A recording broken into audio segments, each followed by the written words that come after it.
bawah dibagi dengan itu untuk delta X-nya. Nanti delta X ini yang disubstitusi ke sini, gitu ya. Nah, di sini ada notasi sigma. Untuk sigma satu, sigma I, dan sigma I kuadrat. Nanti ini udah rumus langsung ya. Ini yang akan dimasukkan ketika mengerjakan soal. Ya, jadi dilihat dulu soalnya apakah dia konstanta, apakah dia berupa variabel I, atau dia berupa I kuadrat. Nah, ini sigmanya beda-beda. Kalau dia konstanta, di sini misalkan satu, ya berarti sigmanya menjadi N. Kalau misalkan 5, ya berarti menjadi 5N. Gitu ya. Nah, ini juga I. I aja itu menjadi setengah N dikali N tambah satu. Nanti kalau misalkan 5I, ya berarti depannya ini dikalikan eh, 5 terlebih dahulu. Gitu ya. Untuk yang pangkat 2, yang I kuadrat juga sama. Itu juga seperti itu. Jadi misalkan 6I kuadrat kan artinya 6 dikali I kuadrat. Nanti dipisah berarti 6 dikali sigma I sama dengan 1 sampai N I kuadrat. Berarti kan nanti 6 dikali, masukkan tuh 1/6N, dikali N tambah 1, dikali 2N tambah 1. Seperti ini. Gitu ya. Jadi ini yang fungsi dasarnya. Nah, untuk lebih paham, coba kita mulai ke contoh soal.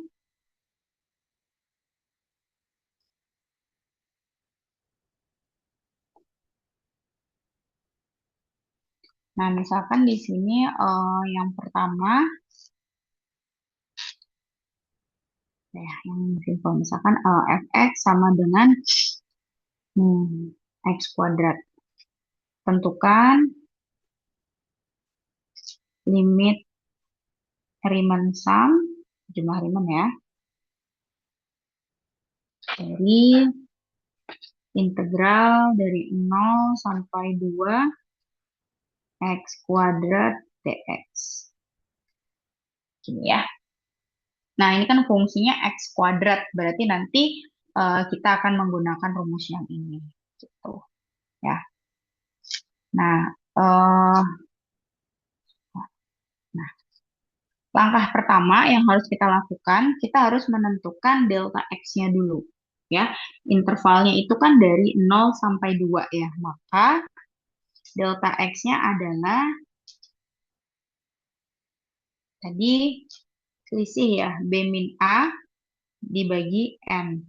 Batas atasnya 2, batas bawahnya 0 dibagi N. Berarti delta X-nya kita dapat 2/N.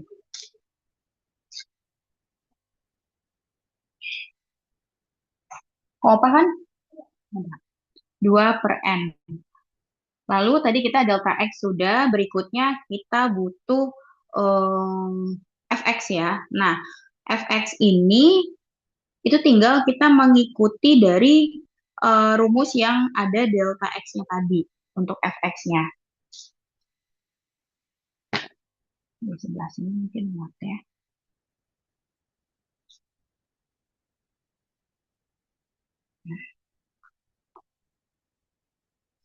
Nah, fx-nya itu disoalkan fx sama dengan x kuadrat ya. Maka kita ingin mencari fxi, tinggal kita kuadratkan saja dari rumus delta X yang tadi ya. Jadi nanti di sini itu kalian akan mencari meramalkan suatu bentuk fungsi fx-nya yang didapat dari si delta X. Delta X-nya kan tadi ada 2/N ya. Nah, rumus dasarnya itu adalah I per N kuadrat. Maka kalau misalkan 2/N menjadi I dikali 2/N pangkat 2. Gitu. Jadi kalau misalkan kita tuliskan untuk delta X-nya,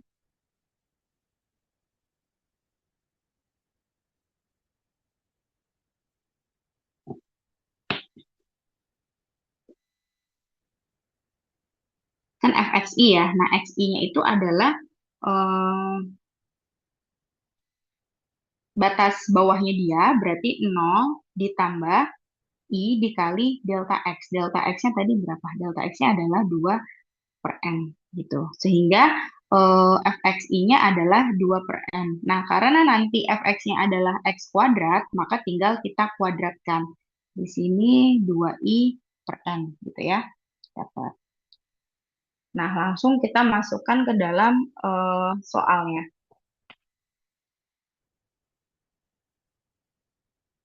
Berarti di sini kita punya fxi,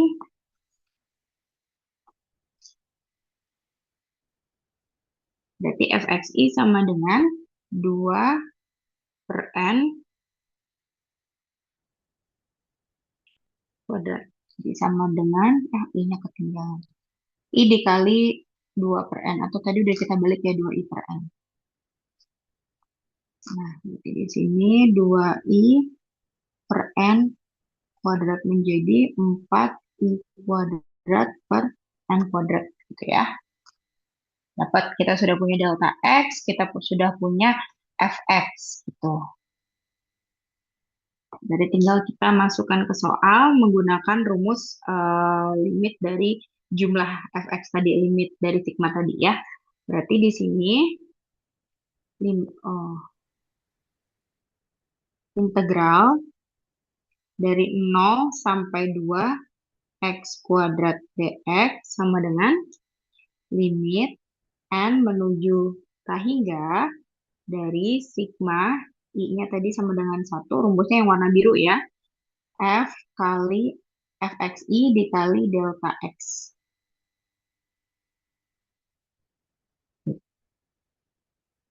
Ini saya lanjutkan ke bawahnya ya. Jadi limit n menuju k hingga dari sigma i sama dengan 1 sampai n.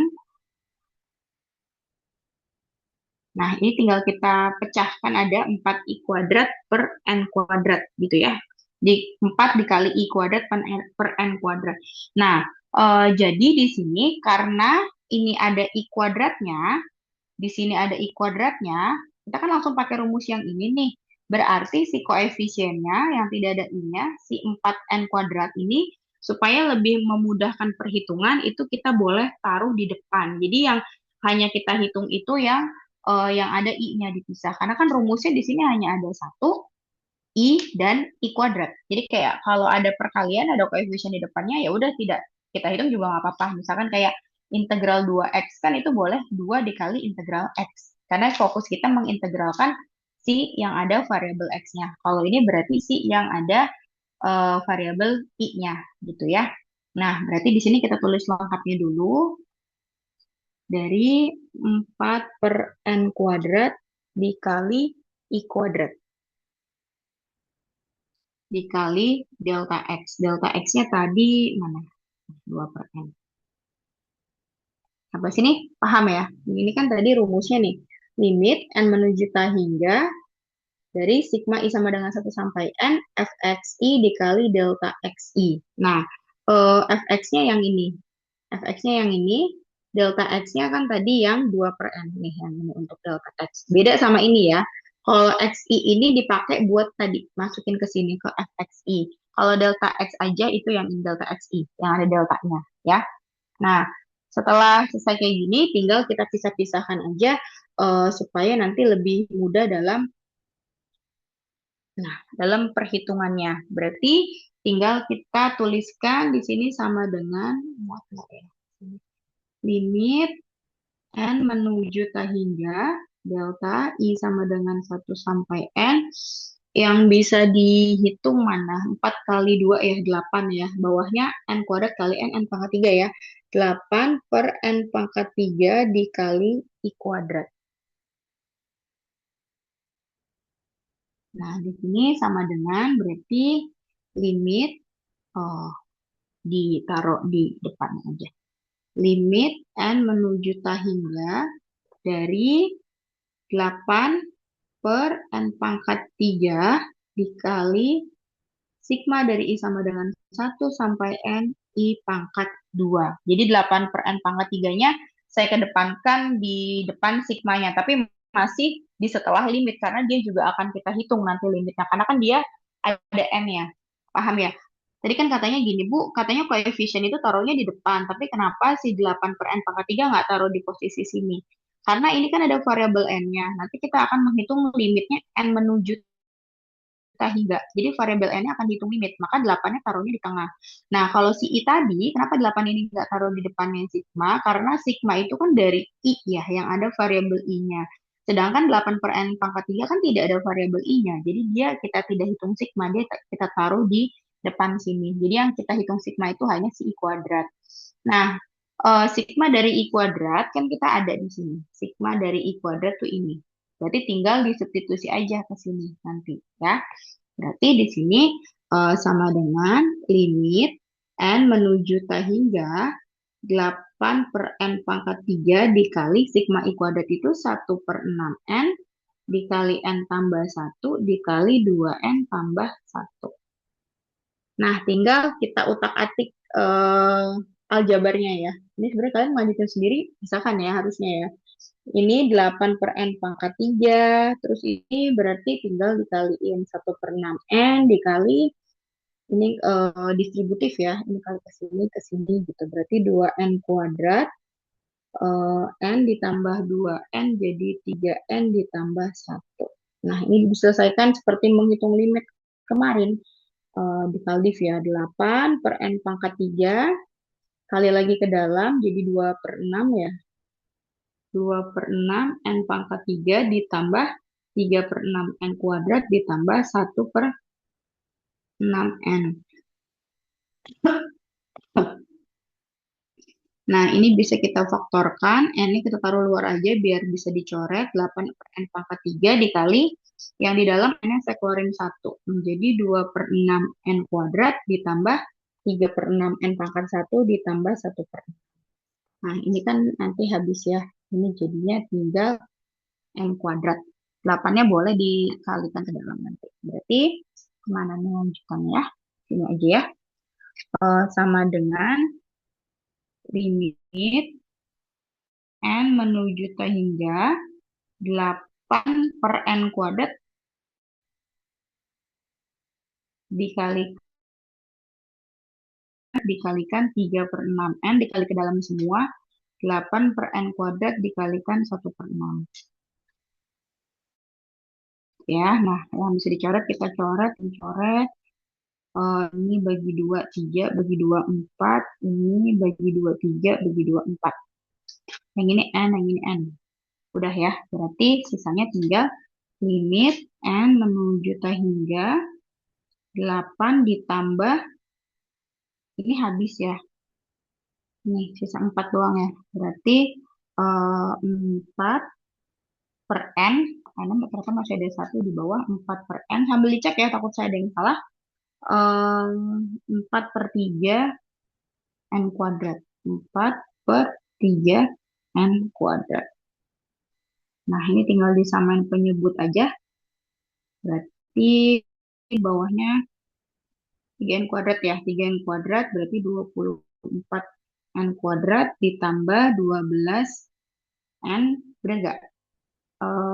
3n kali 4 ya. 12n ya. Ditambah 4. Ya? Ada yang salah? N kuadrat yang pertama itu kurang 2/6, Bu. Kurang 2/6. Yang mana? Yang mana? Yang Oh, ini ya. Yang 2/6 ini ya. Aduh, hampir kelewatkan. Ini berarti dikalikan 2/6 ya. Ingat nggak ini n kuadrat? Ini 2/6 n kuadrat. Itu ya, betul ya? Ini habis, ini dapat 3, yang ini dapat 4. Berarti jadinya berapa? 8/3 ya, 8/3. Benar nggak? Terus ada di panggil.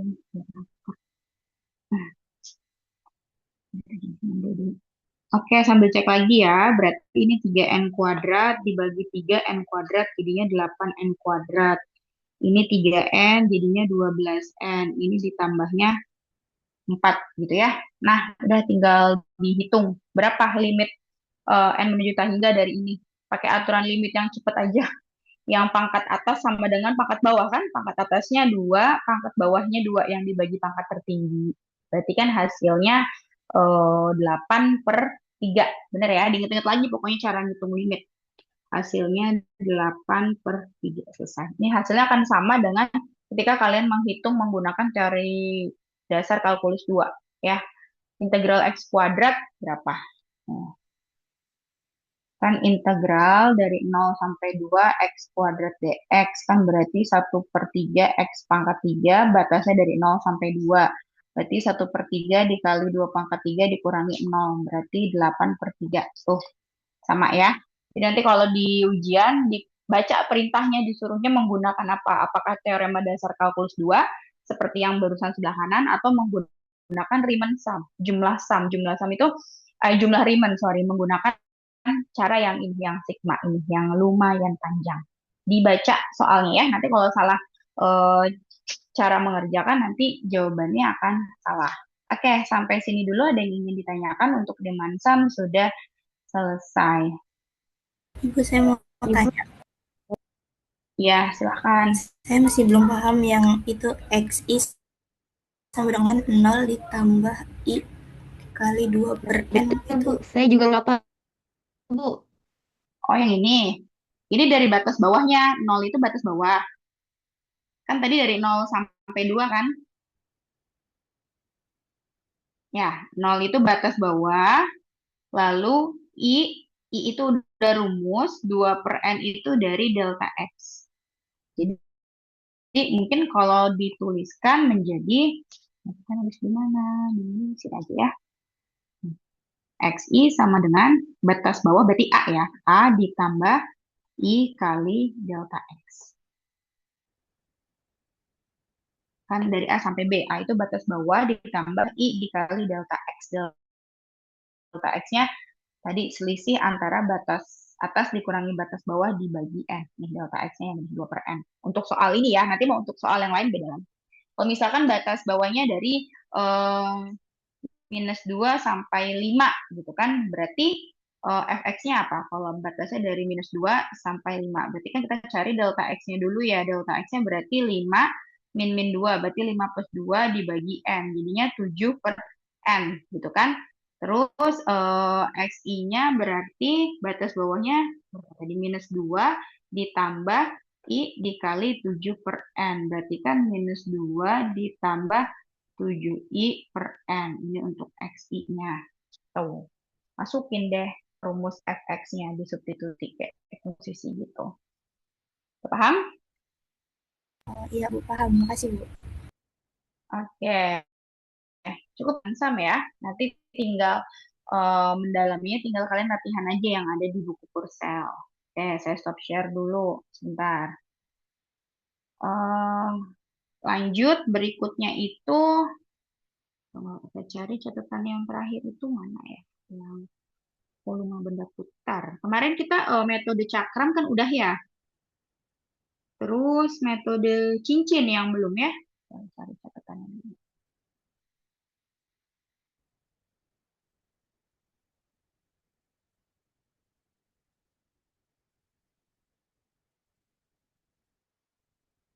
Nah, sebentar dulu ya. Saya lagi koordinat on 4 juga soalnya nih. Ini technical meeting.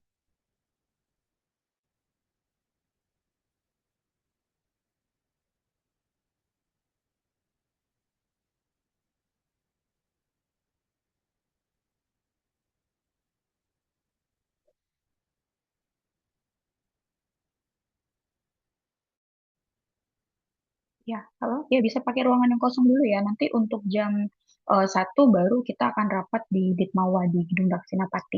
Nah, dan undangannya yang semalam saya share di grup. Ya, jadi karena baru technical meetingnya baru Zoom aja gitu, belum tryout ya. Jadi cari ruangan yang kosong dulu aja yang akses internetnya bisa gitu bagus ya.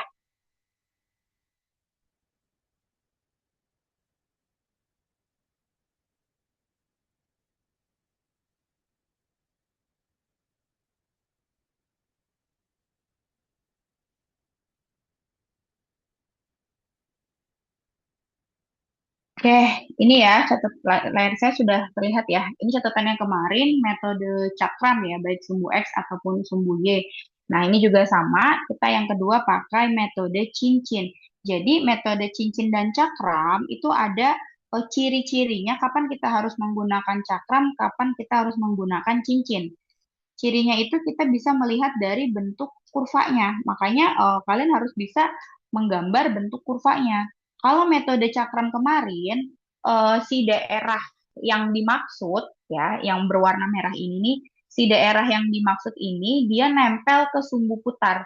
Pada gambar pertama ini kan sumbu putarnya sumbu X ya. Nah, si daerah merah ini kan nempel di sumbu X tuh. Berarti dia menyelesaikannya menggunakan metode cakram karena tidak ada bolongannya. Bentuknya pejal, tuh bentuknya seperti ini. Beda lagi kalau nanti si daerah penyelesaiannya itu tidak menempel pada sumbu putar. Misal pada gambar satu ini sumbu putarnya saya rubah bukan X tapi saya rubah di Y. Nah, daerahnya kan ini nempel di X dan dia tidak nempel di Y. Maka nanti mengerjakannya tidak boleh pakai cakram, tapi mengerjakannya pakai metode cincin. Karena daerah ini yang merah itu tidak menempel pada sumbu putar si Y misalkan kita putarnya tadi, gitu ya. Nah, kenapa? Karena ketika dia tidak menempel, itu ketika diputar, dia tidak akan membentuk bangun ruang tabung seperti ini. Dia akan membentuk tabung juga, tapi dia bolong tengahnya. Kalau ini kan dia pepat ya, pejal ya, nggak bolong gitu kan, full. Nah, kalau yang tidak nempel sumbu putar tadi, ketika diputar, maka tengah-tengahnya tuh ada bolongan. Kayak cincin, kayak donat gitulah ya. Makanya dibilang metodenya metode cincin. Coba aja kalian perhatikan. Gambar ini ketika saya putar terhadap sumbu Y. Berarti kan nanti bayangannya ada di sini ya. Di sini, ini bayangannya nih. Terus dia muter, nah tengah-tengahnya ini kan bolong. Tuh, kalau ini saya putar nih, segini saya putar terhadap sumbu Y, kalian bayangin deh coba. Ini tengah-tengahnya ada bolongan. Nah, bolongan inilah nanti yang disebut dengan metode cincin. Jadi seperti ini, tapi tengahnya ini bolong. Gitu. Kalau ini diputarnya terhadap sumbu X, pasti kan muternya gini tuh. Nggak ada bolong kan, padet nih, sepadet-padetnya. Maka pakai metode cakram. Gitu ya. Jadi perbedaan kapan harus pakai metode cincin dan cakram itu tergantung dari gambarnya. Ketika daerah yang dimaksud itu tidak menempel pada sumbu putarnya, entah X atau Y tergantung soal, maka harus dilakukan menggunakan metode cakram. Kalau daerahnya nempel di sumbu putar, tadi pakai cincin. Kalau daerahnya nempel di sumbu putar, berarti mengerjakannya pakai metode cincin. Ya, nah untuk gambarnya bisa kita gambar lagi deh. Ini sumbunya.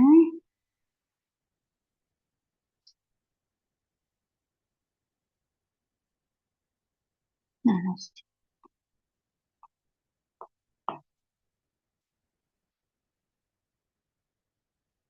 nah ini di sini ya. Nah, misalkan di sini ada dua grafik gitu dibatasi oleh dua grafik. Ini yang pertama, gini ya, misalkan yang atas itu taruhlah Y1, Y1-nya fx misalkan. Terus yang bawah ini ada Y2 sama dengan Gx. Nah, lalu dibatasi oleh garis batasnya ya, batas bawah batas atasnya misalkan di sinilah. Ini kan X sama dengan A yang integral dari A sampai B gitu maksudnya. Ini X sama dengan B. Berarti kan batas yang daerah yang dimaksudkan ini ya. Nah, ketika dia diputar terhadap sumbu X. Sumbu X, yang ini sumbu Y. Nah, ketika dia diputar sumbu X, kalian bayangkan di gambar ini. Daerah yang berwarna merah ini, dia tidak akan menempel di sumbu putarnya ya. Kan bayangannya menjadinya di sini kalau diputar. Nah, kurang lebih begini ya gambarnya ya, karena saya nggak pandai gambar. Nih, kurang lebih seperti ini kan bayangannya. Dan ini kalau misalkan kita tarik juga, batas kan nggak mungkin berubah ya. Mau gimana pun ceritanya dia. Nah, ini kan. Tuh, di sini dia ada rongga. Kalau kita lihat, eh, apa namanya, jalur putarannya seperti ini nih.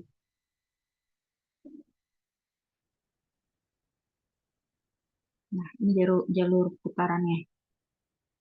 Nah, di tengah-tengah ini bolong loh. Nih, yang ini tuh bolong. Nih, ini kan bolong nih. Nggak kesentuh dengan arsiran merah yang atas. Nah, arsiran beda deh. Ini bolong kan, nih yang hijau ini bolong. Yang dihasilkan cuma yang merah itu doang. Nah, ini baru pakai metode cincin untuk pengerjaannya, gitu ya. Sehingga kita bisa merumuskan kalau misalkan ini kayak ember ya kesannya ya. Ini saya balik, Nih, saya gambarin dulu deh di sini nih. Yang dimaksud dengan bolongannya.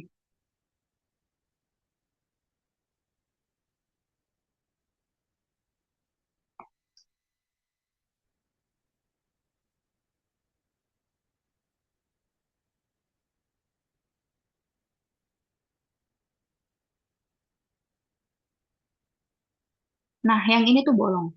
Nih, ini tuh bolong. Kalian dibalik melihatnya sudut pandangnya dibalik deh. Jadi nanti akan ada beberapa bolongan-bolongan.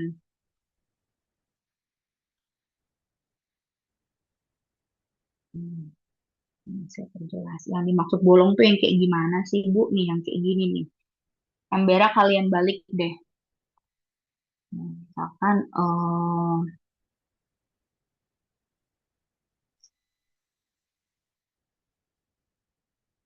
kok miring?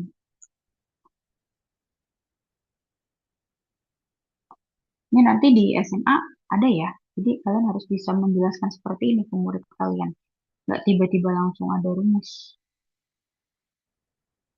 Nah, kurang lebih kalau kurva yang saya gambarkan di sini begini ya. Nah, yang bolong tuh tengah-tengahnya yang ini. Nah, bagian tengah inilah yang bolong, yang tabung kecilnya tuh bolong, ya. Berarti kalau kita lihat dari permukaan atasnya, itu kalau kita gambarkan lagi, ini tadi kita iris begini, lalu diiris lagi, gambarnya ini kurang lebih seperti ini. Nah, si bagian tengah-tengahnya itu bolong. Ini tuh tebal, ada ketebalannya. Sama kayak kemarin, ketebalannya itu adalah delta X. Nih, yang saya biru-biruin tebel ini adalah ketebalan dari si cakramnya, tapi cakramnya tengahnya bolong. Nah, ketebalannya ini sama, yaitu dia delta X. Ya, terus ini adalah jari-jari. Sampai sini misalkan pusatnya. Nah, berarti kalau kita ingin mencari volume si ember ini, nih kita mau mencari volume ember ini, tapi ketika tengah-tengahnya bolong, berarti volume yang di pinggirannya ini adalah volume seluruhnya, volume ember yang gede dikurangi dengan volume yang bolong ini, yang kecilnya ini. Benar nggak? Jadi ada dua volume kan? Berarti untuk mencari volume keseluruhan adalah volume sama dengan anggap aja delta V ya. V1 dikurang V2. V1 itu ember yang besar, V2 itu adalah ember yang kecil. Anggap ini benda satu, ini benda dua gitulah ya. Nah, rumus tabung itu kan PR kuadrat ya. Berarti ini PR1 kuadrat T dikurang PR2 kuadrat T. T-nya nggak ada T1, T2 karena eh, tingginya antara tabung yang kecil di dalam dengan yang di luar itu sama ya. Jadi T-nya sama. Yang berbeda hanya R-nya. Karena R1 kan berarti dari sini sampai sini, kalau R2 dari sini sampai sini. R-nya beda ya, gede kecil. Makanya yang 1, 2 itu si R-nya. Nah, ini tinggal di utak-atik yang sama kan si Pi sama T-nya ya. Jadi Pi sama T-nya kita keluarin aja. Yang berbeda R1 kuadrat dengan R2 kuadrat. Kayak gini kan? Nah, berarti tinggal kita masukkan Pi dikali T. Nah, dikali dengan R-nya itu siapa sih? R itu kan jari-jari ya. Bisa kalian lihat di sini. Jari-jarinya kan ini nih. Nih, ini kan. Segini. Nah, ini tuh siapa sih? Ini tuh adalah selisih dari ini. Selisih dari fx dikurangi gx. Maka jari-jarinya di sini bisa kita ganti menjadi fx kuadrat dikurangin gx kuadrat. Gitu ya. Lalu tadi eh, tingginya siapa? Tingginya adalah delta X. Ini kan tadi di wadahnya dibalik ketebalannya, tingginya itu adalah delta X. Yang ini nih. Tingginya tuh ini. Ini kan delta X kan ini. Tuh. Ya. Nah, berarti di sini Pi dikali delta X dikali Fx kuadrat dikurang Gx kuadrat. Nulisnya hati-hati ya, Fx Gx-nya. Nah, di sini ketika N-nya menuju tahingga, kenapa Bu harus diginiin ketika N-nya menuju tahingga? Ini kan kita baru mengambil satu lempengan. Sedangkan dari seluruhan ini terdiri dari n lempengan. Ini satu lempengan, kayak Riemann kemarin yang GeoGebra. Satu lempengan. Nah, volume itu kan gabungan antara lempengan-lempengan tipis ini kan yang menyusun dalam ember digabungi. Kalau ada 1000 ya berarti 1000 beginian. Kayak kemarin Riemann yang pakai GeoGebra, semakin banyak partisinya, maka luasnya itu akan semakin mendekati nilai yang sesungguhnya karena ruang kosong yang tersisa hanya sedikit gitu ya. Nah, ini untuk volume juga sama. Jadi kalau misalkan si ember ini kalian iris kecil-kecil, semakin banyak irisannya, lalu irisan tersebut kalian gabungkan, maka akan mendekati volume keseluruhan si ember ini. Gitu. Maka N tadi, per irisan itu, satu irisan tuh N. Kalau irisannya banyak kan berarti N-nya di sini menuju tahingga. Nah, jadi dari rumus yang V tadi, V yang di atasnya,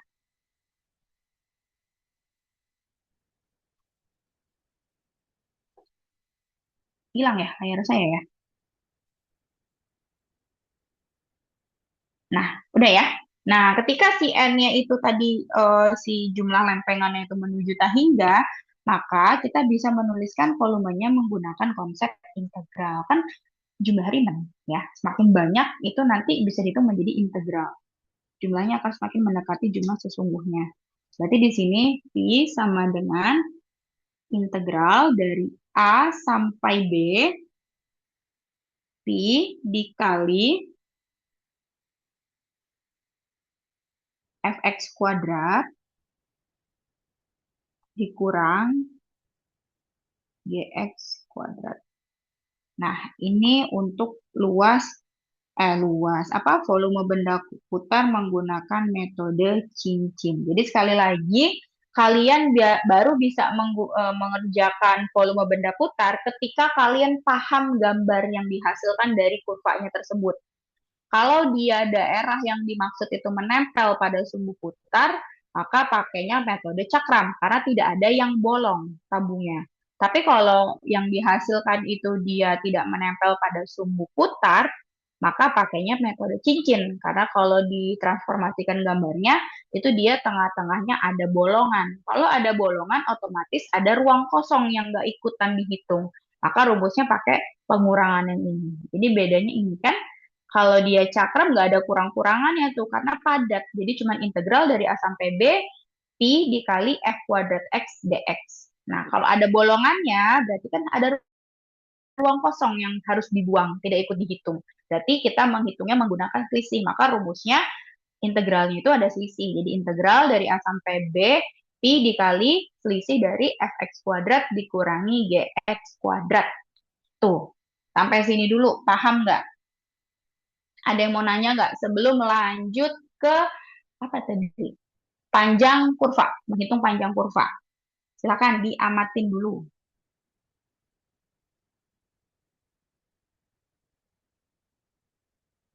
Nggak ada? Bu, saya mau nanya. Yuk.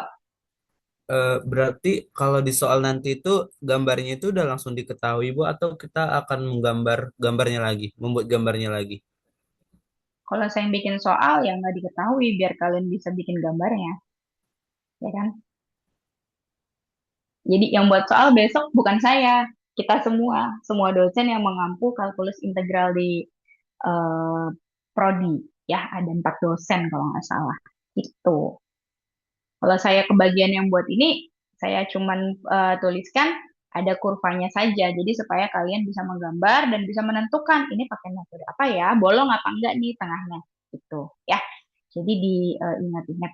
Oh ya, nanti untuk UTS besok boleh membawa cheat sheet ya. Satu lembar bolak-balik tetapi tidak boleh ada contoh soal.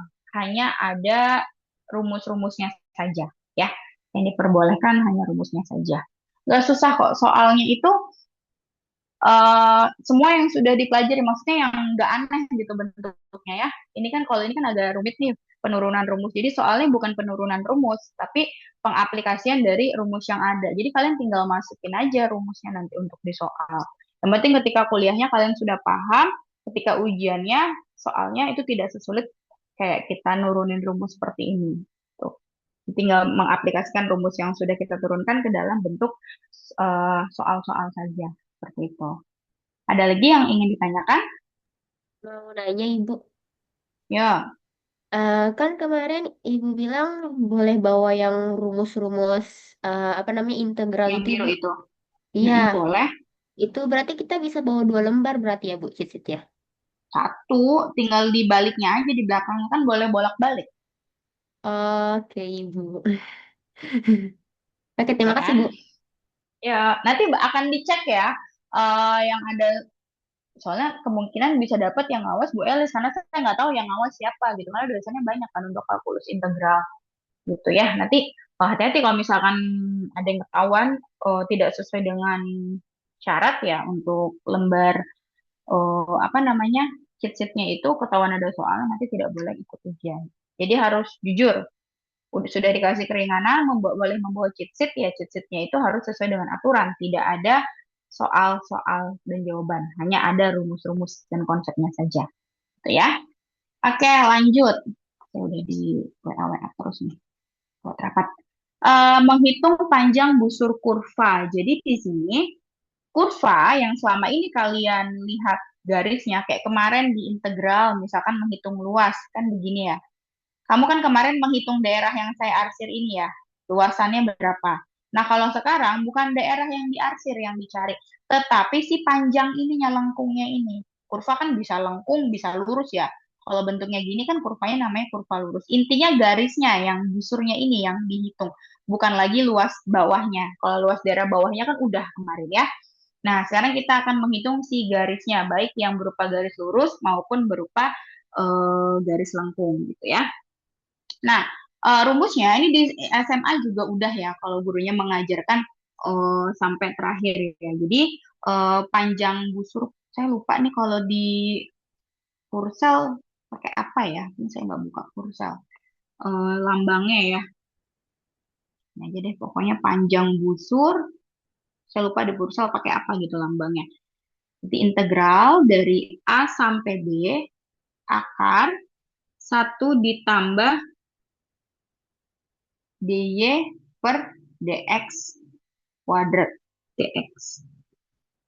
Nah, rumusnya ini ya, untuk menghitung panjang busur. Ini di kelas 12 ada nih, kalau nggak salah. Nah, nanti kan ceritanya ketemu murid yang kritis ya.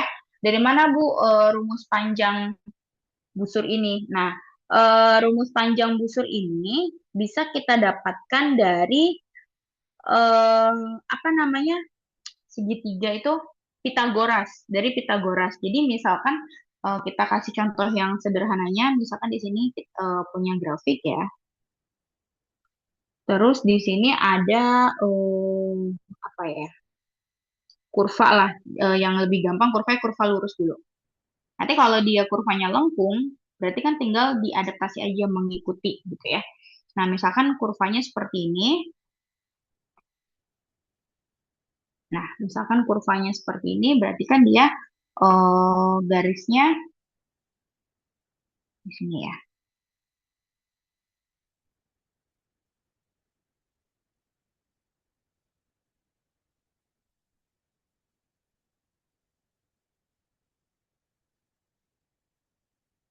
Kebetulan di 0,0 ya, batasnya dari A sampai B-nya.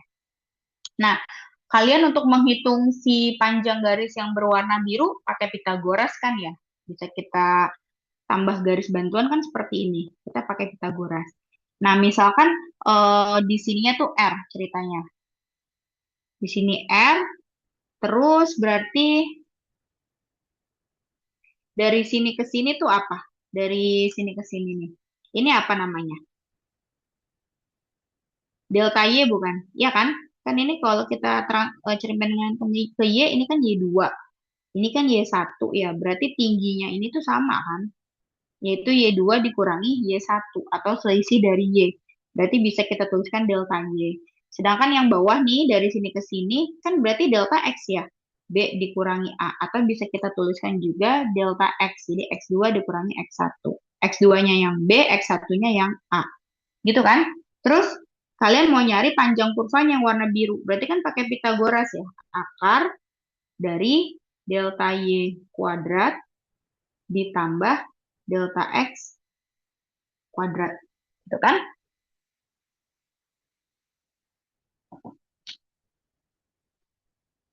Bentar ya, saya balas dulu.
Oke, eh ini nyampe nyampe R ya.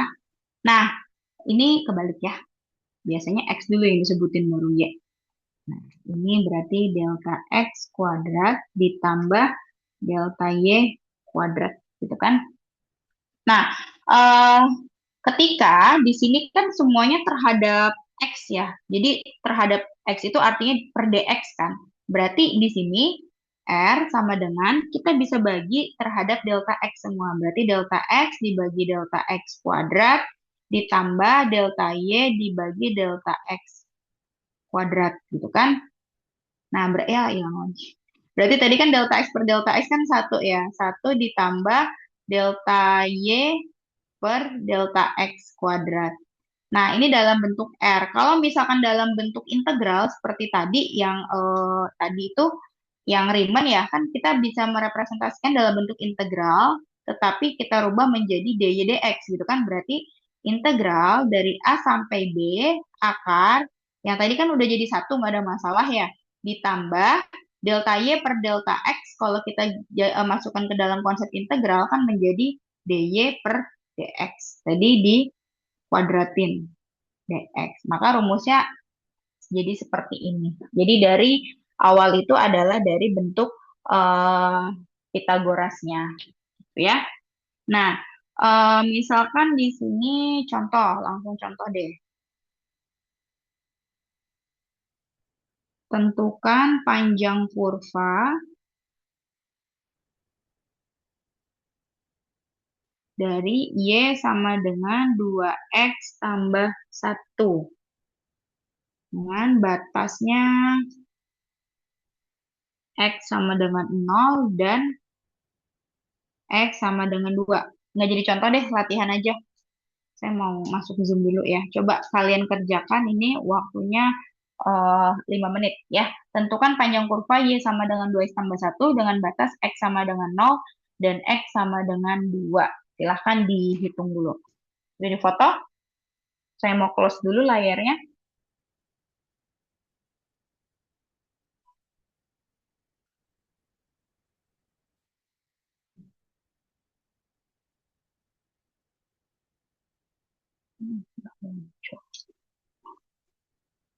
Oke.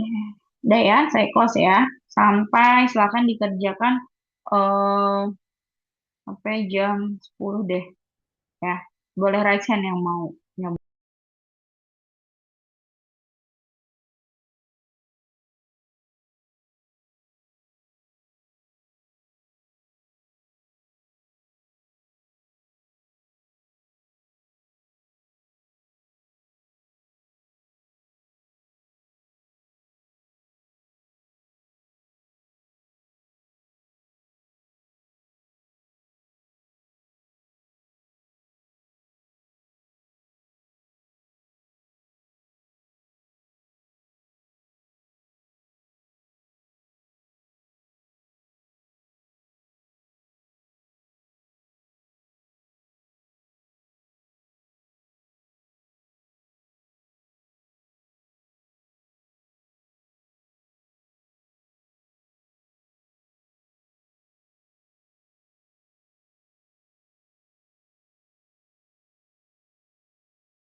Oke, ada yang mau mencoba? Iya, Silakan. seperti saya bilang tadi bahwa sedapat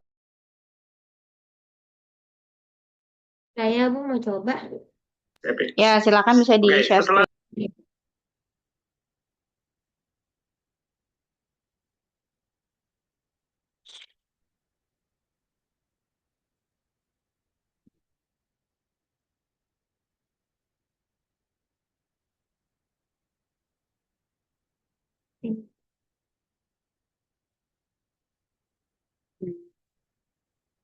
Di sini ada contoh, ada soal tentukan panjang kurva Y sama dengan 2x+1 dengan batas X sama dengan 0 dan X sama dengan 2. Seperti yang kita ketahui, kalau rumusnya adalah integral dari A ke B eh, akar 1 plus turunan Y terhadap X kuadrat dx. Terus, di sini kita tahu kalau batas bawahnya 0 dan batas atasnya 2. Turunan di Y ke dx itu di sini Y sama dengan 2x+1, jadinya dy sama dengan 2du. Akhirnya tinggal dimasukin aja akar 1 ditambah dy per dx-nya adalah 2 kuadrat, jangan lupa du.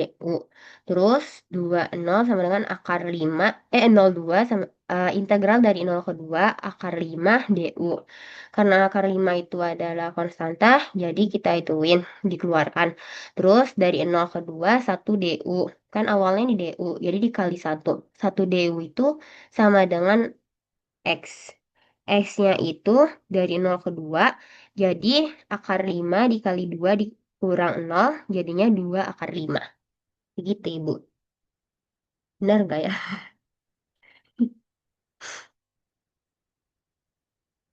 Ibu, benar nggak, Bu?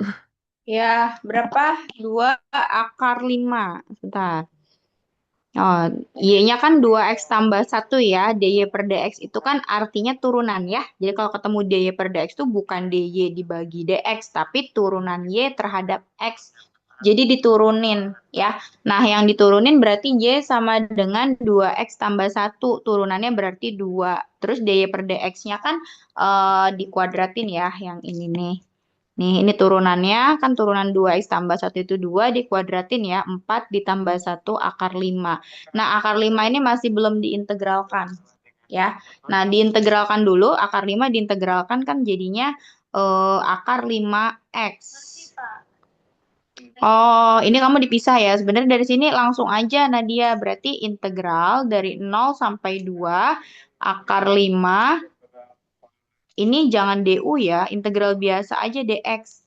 Di sini akar 5 dx. Kalau misalkan du, ininya nggak boleh x, harus u juga. Ya, kalau integral x du hasilnya 0, 1. Karena x ini dianggap bukan variabel, tapi dianggapnya konstanta gitu. Ya, jadi tetap aja seperti biasa ini nggak pakai du-duan ya.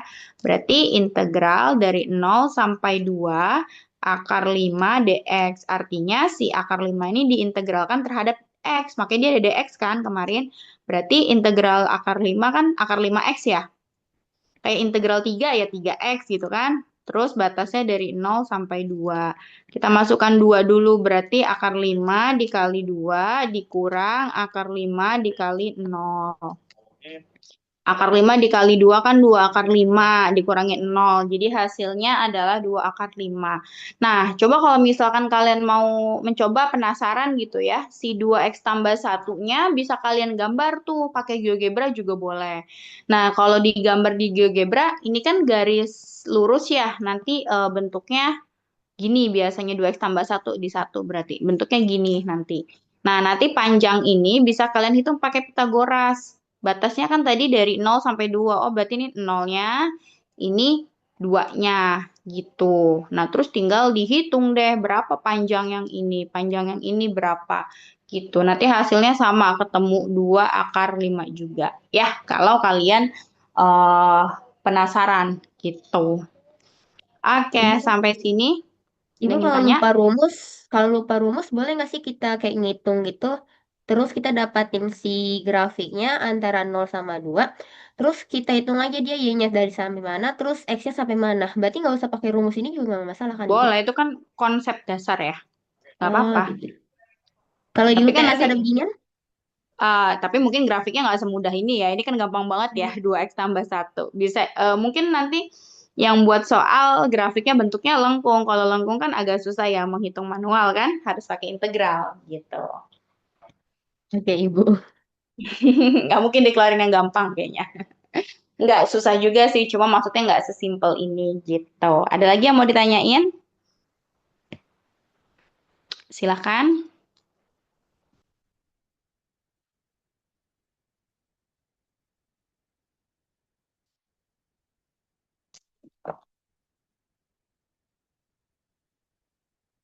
Satu Zoom 2 orang. Oke, sebentar ya, saya sambil ada Zoom juga. Dipikir-pikir dulu kalau ada yang mau ditanyain. Atau saya kasih latihan aja apa ya? Ada nggak sih di Pursal nih yang panjang kurva?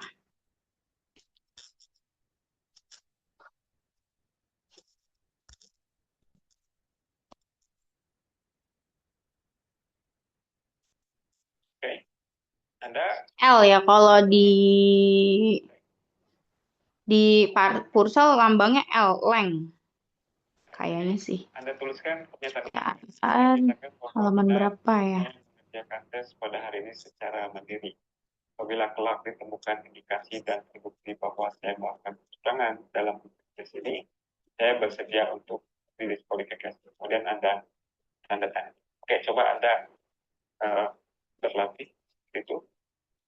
Untuk save time, bisa juga sebelum Anda masuk ke ruang ujian, Anda sudah menyiapkan di kertas APS pernyataan ini. Pernyataan ini hanya perlu dilakukan sekali saja di soal isiasikan. Di soal uraian Anda tidak perlu melakukan lagi. Ya. Untuk latihan, silakan Anda Problem set 5.4 ya. Nih, kemudian Anda tanda tangan. muncul. Nih, problem set 5.4 coba dikerjakan nomor 2 deh. 1 dulu aja.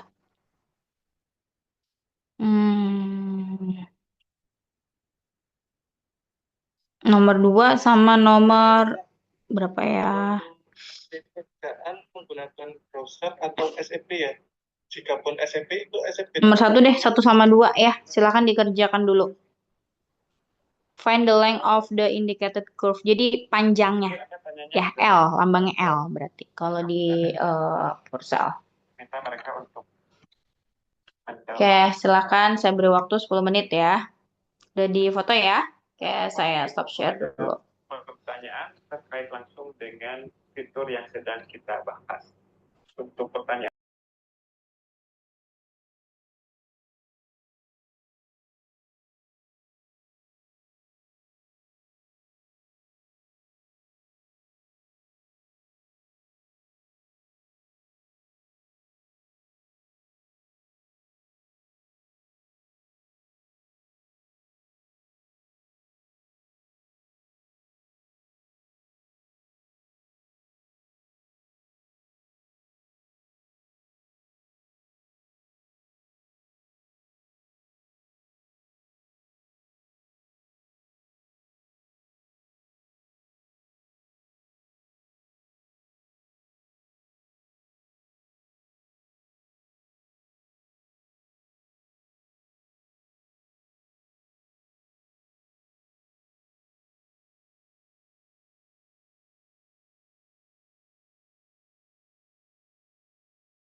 Oke, siapa yang mau coba? Silahkan. Halaman sih enzimnya tetap ada, cuma tidak.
Tidak ada.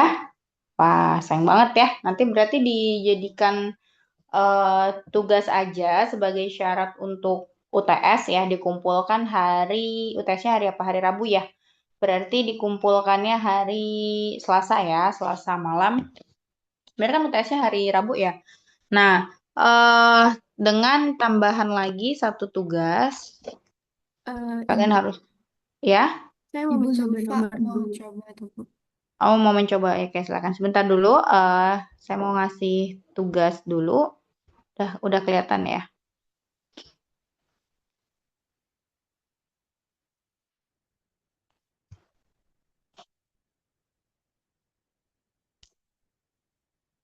Nih. Satu lagi sebenarnya materi yang belum itu luas permukaan benda putar. Kalau kemarin kan kita luas daerah ya. Ini luas permukaan benda putar. Jadi benda putar itu ada untuk menghitung volumenya, isinya, ada juga luas permukaan luarnya. Itu bisa dihitung. Nah, tugasnya adalah silahkan kalian menurunkan rumus dari luas permukaan benda putar. Rumus akhirnya itu adalah luas sama pakai integral seperti tadi. Dan ini ada kaitannya dengan si panjang busur yang barusan kita jelaskan. 2 πfx dikali akar 1 ditambah f aksen x kuadrat.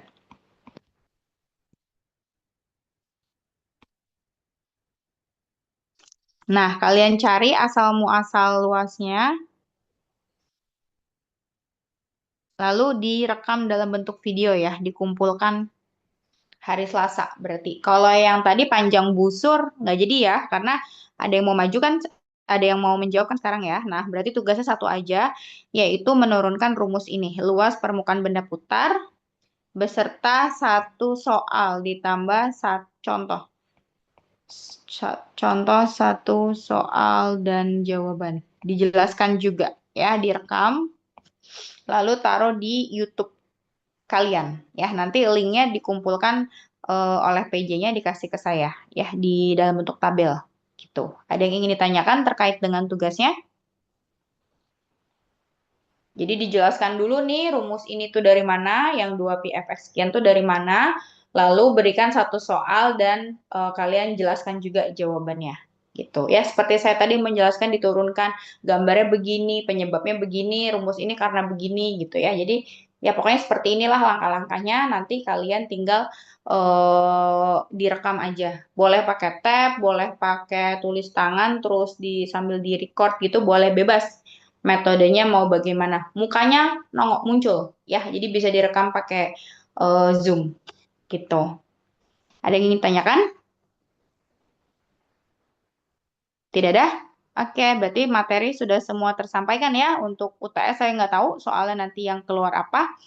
Karena belum belum selesai semua ya dibuat soalnya. Yang membuat juga bukan saya gitu ya, dari beberapa dosen. Jadi mudah-mudahan dari semua yang kita pelajari semuanya itu keluar di UTS. Tapi mungkin tidak semua ya, karena waktunya kan tidak keburu gitu ya durasinya. Cuman diberi waktu 2 SKS ya. Dari jam 8 sampai jam 9.40 ya kalau nggak salah di jadwal UTS itu. Nanti coba dicek lagi jadwalnya. Gitu. Oke ya. Nih tugasnya untuk permukaan benda putar. Oke, silakan tadi yang mau menjawab siapa tuh yang raise hand? Zulfa, Zulfa nomor berapa? Nomor 2, Ibu. Nomor satunya ada yang mau jawab tadi? Belum. Oke, nomor 2 dulu boleh, silakan. Saya nomor 1, Bu. Angela, oke. Yang sudah siap siapa duluan? Bebas. Saya sudah, Ibu. Oke, silakan di share screen.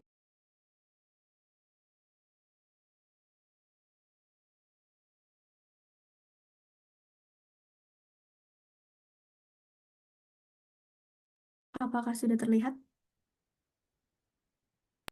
Ya, sudah, silakan dilanjutkan. Nah, soalnya itu Y sama dengan 3/2 dalam kurung X kuadrat plus 1 pangkat 3/2 X sama dengan 1 sampai X sama dengan 2. Nah, ini adalah rumus yang tadi sudah dijelaskan. L sama luas sama dengan integral dari 1 sampai 2 akar dari 1 plus dy per dx kuadrat dx. Nah, karena di rumus butuh dy dan dx, maka kita di soal kan cuman ada y y-nya aja. Nah, terus karena kita butuh dy per dx, kita turunin lah tuh y-nya. Jadi 2/3 x pangkat 2 plus 1 pangkat 3 per 2. Nah, lalu diturunkan jadi pangkatnya ke depan, lalu berkurang 1.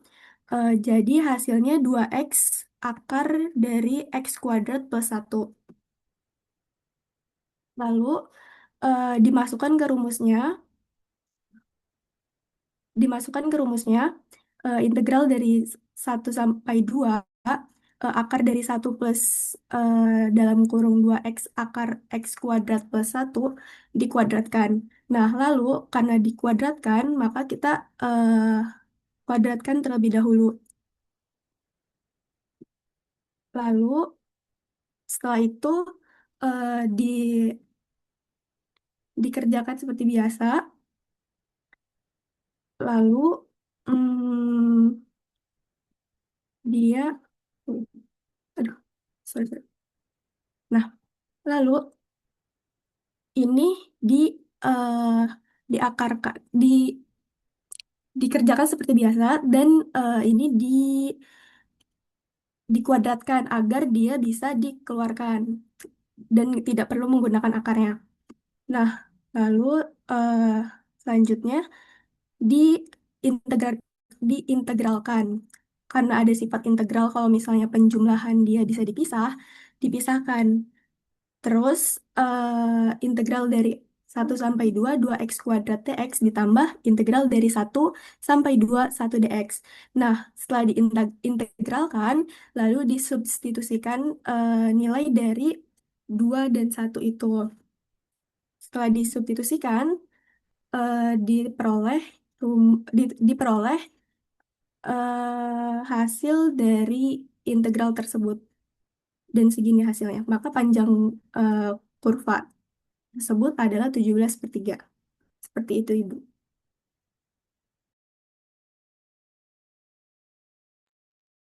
Oke, coba di zoom out dulu. Mana tadi soalnya 3/2.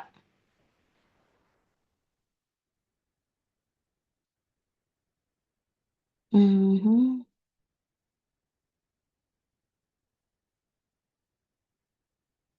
2/3 x kuadrat atau pangkat 3/2 dy per dx. Jadi kita butuh apa aja sih rumusnya? Butuh dy per dx turunannya ya.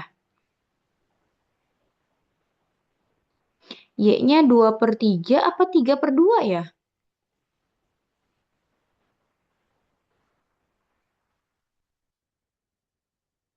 Kok beda Zulfa yang di atas sama di bawah? Oh iya, Ibu. Ini ya, yang atas ini kan 3/2, yang ini 2/3. Tadi di soalnya yang benar apa ya? Oh, ini Dua salah per tadi. tiga. 2/3, Ibu. Ah? 2/3. 2/3 yang benar. Oh, berarti udah benar ya? Oke. 2/3 dikali pangkat 3/2 dikurang 1, 1,5 dikali rantainya 2x ya. 2x kali akar x kuadrat tambah 1, integral 1 sampai 2, 1 ditambah 2x, x kuadrat tambah 1 kuadrat. Berarti 4x kuadrat dikali x kuadrat tambah 1, 1 ditambah 4x pangkat 4 ditambah 4x kuadrat ya, berarti 4x pangkat 4 ditambah 4x kuadrat ditambah satunya difaktorkan, lalu dikuadratkan, nanti hilang akarnya, jadi integral dari 2x kuadrat tambah 1, berarti 2/3 x pangkat 3 ditambah x, 2 sama 1, 2/3 kali 2 pangkat 3 ditambah 2 dikurang 2/3 kali 1 pangkat 3 ditambah 1, berarti 8, 16/3 ditambah 2 dikurang 2/3 ditambah 1, 16/3 dikurang 2/3 kan 14/3, 2 min 1, 1. Berarti 17/3 tadi ya? Ya, betul. Oke, baik. Terima kasih. Selanjutnya tadi Angel, silahkan. Terima kasih banyak, Bu.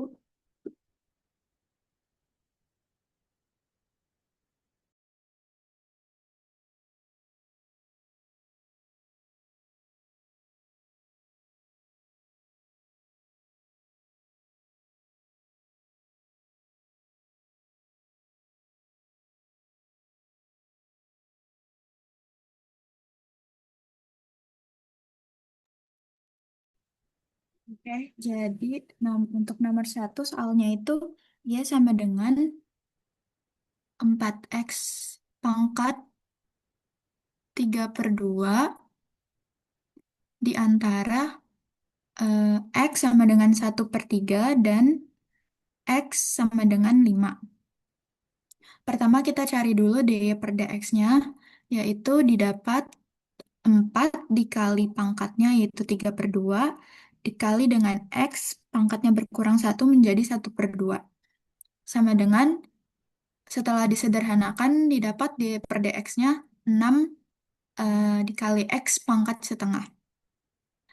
Lalu kita masukkan rumus ke lalu kita masukkan ke rumus cara mencari panjang busurnya, yaitu L sama dengan batas bawahnya 1/3 dan batas atasnya 5 dikali integral dari 1/3 menuju 5 dari akar 1 ditambah 6x pangkat setengah dikuadratkan dx. Lalu kita selesaikan di bagian sini, jadinya akar 1 tambah 36x dx. Selanjutnya, saya buat akarnya ini menjadi pangkat, yaitu jadi pangkat setengah. Lalu kita integralkan menjadi 1/36 dikali 1/3/2 yang didapat dari 1/2 ditambah 1 dikali dengan 1 ditambah 36x pangkat 3/2 dengan batas atas 5 dan batas bawahnya 1/3.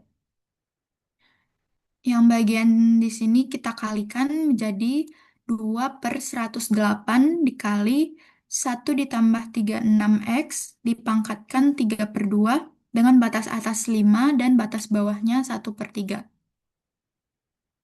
Selanjutnya kita substitusikan batas atasnya yaitu 5 menjadi 1/54 dari hasil penyederhanaan 2/108 dikali dengan 1 ditambah 36 dikali 5 dipangkatkan 3/2 dikurang 1/54 dikali 1 ditambah 36 dikali 1/3 dipangkatkan 3/2 dan didapatkan hasilnya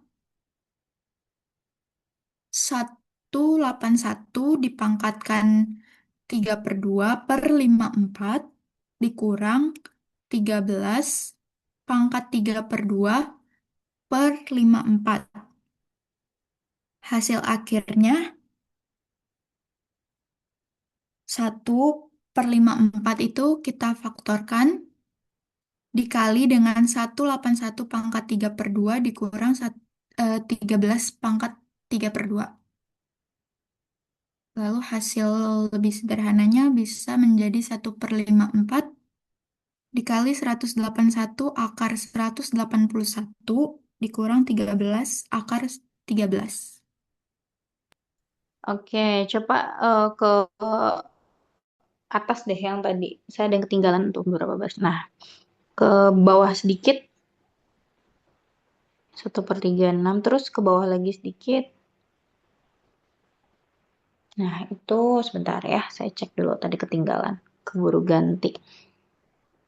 1/54, 1 ditambah 36x pangkat 3/2, batasnya dari 5 sampai 1/3 sampai 5. 1/54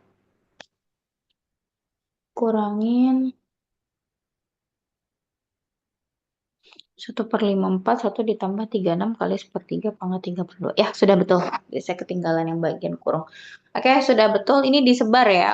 Pangkatnya di apa ya? Diuraikan 3/2 itu kan 1,5 ya. 1,5 itu 1,5. Jadi yang 181 akar 181 tuh maksudnya 181 pangkat 3/2. Jadi yang ini tuh pangkat 1. Nih, yang ini pangkat 1 dan yang ini pangkat setengah. Yang 13-nya juga sama. Nanti kalau ujian sampai sini aja nggak apa-apa, sudah saya betulkan. Udah sederhana. Kalau nyampe sini poinnya berkurang 1 gitu ya, karena masih belum sederhana. Oke, sampai sini ada yang ingin ditanyakan? Bu, saya mau nanya sebentar. Ya, silakan Perdi. Itu kan ada 1/36 dan 1/3/2. Itu dari mana ya, Bu? Dari integral substitusi. Berarti itu dimisalkan U dulu gitu, Bu. Mm-mm. Kayak biasa. Iya.